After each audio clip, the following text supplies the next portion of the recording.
A review concluded that the fire service could have done more. Mark Rowe from the Fire Brigades Union joins us from Sheffield. Morning to you. Thank you very much indeed for joining us. I mean, first of all, I know that you know people who would have been working on that night. We understand from this Kerslake report that they were told to move away from the area, not go towards it. Just tell us about that those decisions. Well, firstly, the FBU welcome the report. I think it's important that we have a period of reflection and we consider the implications of now what the report has produced. There's a lot of hard lessons for the emergency services there, and we look forward to working with the relevant parties now to make sure that this situation never happens again, and that includes the National Fire Chiefs Council and also the Home Office. What happened on that evening is that there was stations that actually heard the explosion, so they were that close to the scene, to the Manchester Arena scene, so they'd heard the explosion and they were getting ready, they were mobilised, they got onto the fire engines, they were ready to be deployed, they were waiting to be deployed, and that order never came down from the very top to deploy to the Manchester Arena site.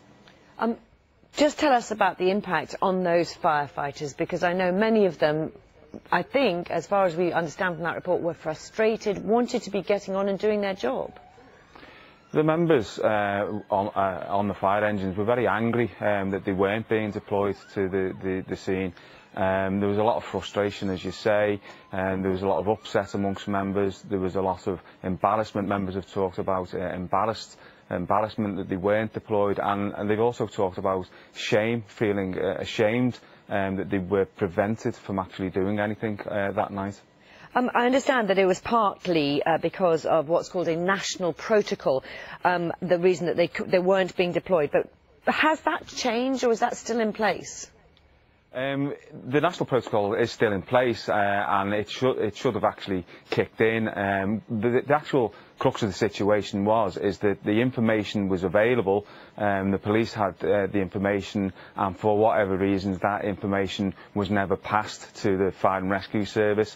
The report is very clear that it was not the fault of the firefighters who were sat on the fire engines waiting to be deployed, but it was the fault of the higher echelons of management, if you like, who the message was lost, it was never translated down to the managers on the ground, who were never given that relevant information to enable them to make the appropriate decisions. If they'd have had that information, that current information, I'm sure that they would have deployed a lot sooner. I suppose the question I want to know, and it's very clear the firefighters have been exonerated in this who are waiting to go in, but I just want to sort of get to the bottom of that question really. If this sort of thing, you know, this awful sort of thing happened again, could it be that we are in the same situation, that firefighters are not able to go in? I would certainly hope that that's not the situation. I mean, we've had terrorist attacks in the past. We've had 7/7 in London, that never occurred. We've had the recent terrorist attacks where vehicles have been used. Now, firefighters have attended all those and they haven't been stopped from going in. I think we're talking around a very specific instance and a very specific breakdown in communication within the Manchester Arena incidents. OK. Appreciate your time. From Mark Rowe from the Fire Brigades Union. Thanks for your time here on Breakfast this morning. Thank you.